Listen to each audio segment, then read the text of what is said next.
Hello दोस्तों। तो आज हम बात करेंगे हियरिंग्स लॉ ऑफ क्योर, जिसको हम क्या बोलते हैं, the law of direction of cure. ठीक है, तो इसको हियरिंग्स लॉ ऑफ क्योर क्यों बोलते हैं? क्योंकि एक फेमस होम्योपैथ थे डॉक्टर हियरिंग, जो कि फादर ऑफ अमेरिकन होम्योपैथी बोले गए थे। और उन्होंने इस लॉ के बेस पे बताया था कि जिस पेशेंट को हम सिमिलिमम रेमेडी दे रहे हैं उसमें जो क्योर होगा, cure take place from above downwards, ऊपर से नीचे, विद इन आउटवर्ड, अंदर से बाहर की तरफ, more important organ to less important organ, और in the reverse order of their appearance. मतलब जिस पेशेंट को हम सिमिलिमम रेमेडी दे रहे हैं उसको जो ठीक होएगी उसकी समस्या, वो ऊपर से नीचे की तरफ, इम्पॉर्टेंट ऑर्गन जो हमारे हैं उनसे बाहर की तरफ, मतलब पहले वो ठीक होंगे अंदर वाले फिर बाहर, उसके बाद more important organ to less important. तो पहले जो ज़्यादा हमारा ऑर्गन इम्पॉर्टेंट है वो ठीक होगा, उसके बाद जो है लेस जो होंगे वो ठीक होंगे, और उसको जो समस्याएं जिस ऑर्डर में आए उसके उल्टे ऑर्डर में वापस जाएंगी। ठीक है, तो इसी बात को उन्होंने बताया था जो है 4 स्टेप्स में। ठीक, अब जो है, हाँ, अब फ्रॉम एबव टू डाउनवर्ड क्या होगा? अगर हम किसी को सिमिलिमम रेमेडी दिए किसी पेशेंट को, तो जो सिम्टम उसकी बॉडी से हटेगा वो कैसे हटेगा? Proximal anatomical parts to the distal anatomical parts. ठीक है, सिम्टम डिसअपियर कहाँ से होगा? Axial part to the appendicular part of the body. ठीक है, ऐसे आपको नहीं समझ में आएगा, तो हम यहाँ पे एक एग्जाम्पल की बात करेंगे। ठीक है, अगर कोई पेशेंट है उसको पॉलीआर्थराइटिस है, ठीक है, उसको हमने क्यूरेटिव रेमेडी जो सिमिलिमम निकल के आए वो दे दी, तो जो जॉइंट जो होंगे उसके हमारी बॉडी के पास होंगे, जिसको हम प्रॉक्सिमल बोलेंगे, वो पहले ठीक होगा।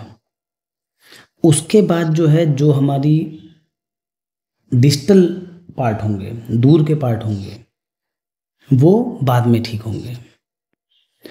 ठीक है, जैसे अगर उसको अपर लिम्ब में दिक्कत है, यानी उसके कंधे में दर्द है, उसके हाथ में दर्द है, उसके टखने में दर्द है, उसके नी में दर्द है, उसके एड़ियों में दर्द है, तो सबसे पहले कौन सा जाएगा?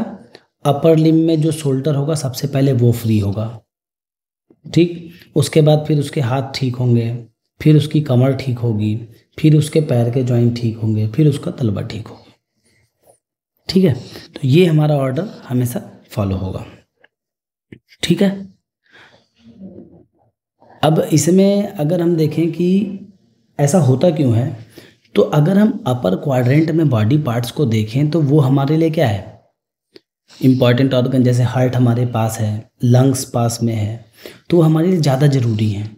तो पहले जो ज़्यादा ज़रूरी वो ठीक होगा, उसके बाद धीरे धीरे दूर के जो होंगे वो ठीक होंगे। उसके बाद अगला आता है from with in outwards. With in outwards कैसे होगा? ठीक है, तो अगर हम यहाँ पे फिलॉसफी की बात करें, according to homeopathic philosophy, disease process जो है स्टार्ट कहाँ से होती है? पहले दिमाग में आएगी किसी मरीज के, पेशेंट के, जिसको हम वाइटल फोर्स बोलते हैं। उसके बाद जो हमारी डिजीज होगी वो हमें बाहर सिम्टम के बेसिस पे जो है बाहर दिखेगी।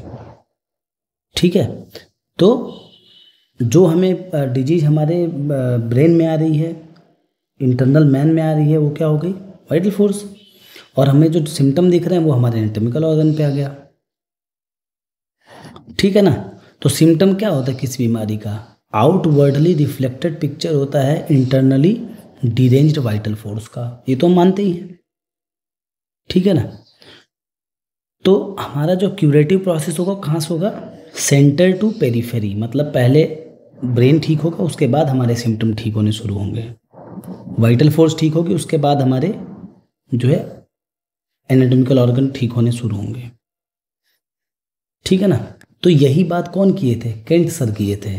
कि जनरल सिम्टम की बात किए थे और पर्टिकुलर सिम्टम बाद में।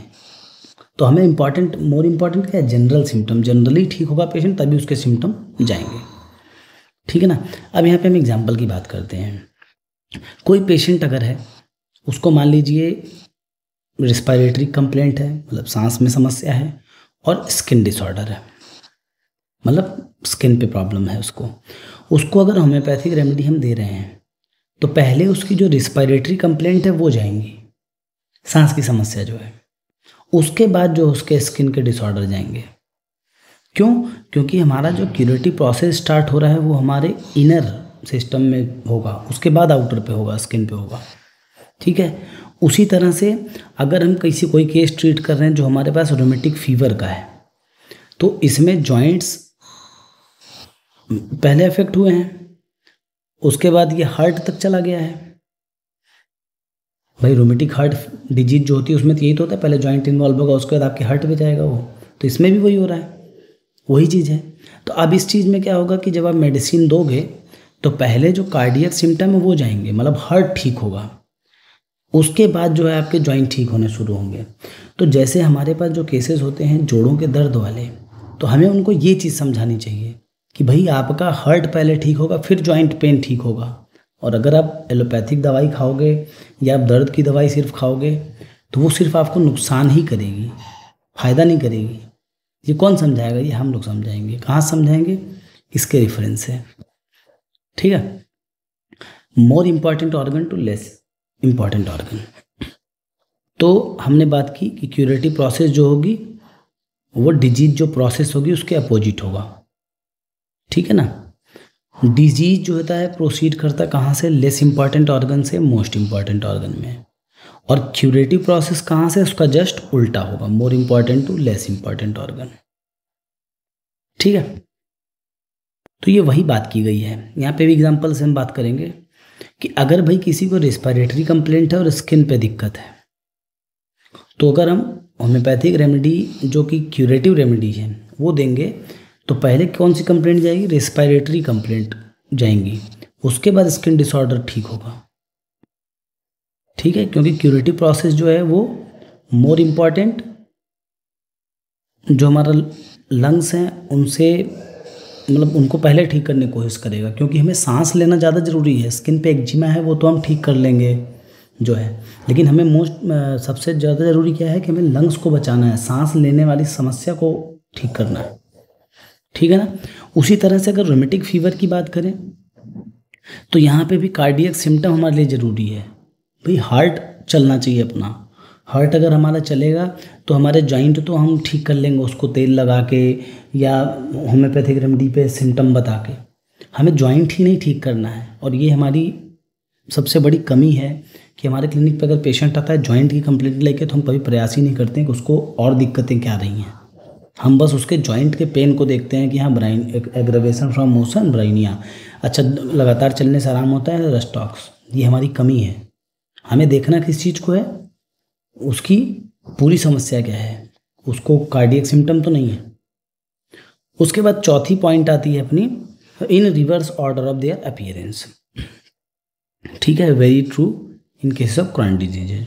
तो हम उसमें पास्ट हिस्ट्री देखेंगे कि भाई और क्या क्या बीमारियां आपको लगी हैं, मतलब लिस्ट ऑफ द डिजीज देखने का प्रयास करेंगे। हम कब पूछेंगे? केस जब लेंगे तब।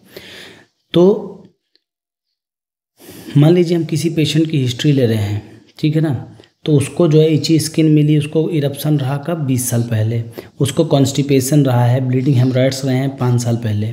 ब्रोंकियल अस्थमा रहा है ड्राई कफ के साथ, सांस लेने में दिक्कत के साथ 2 साल पहले।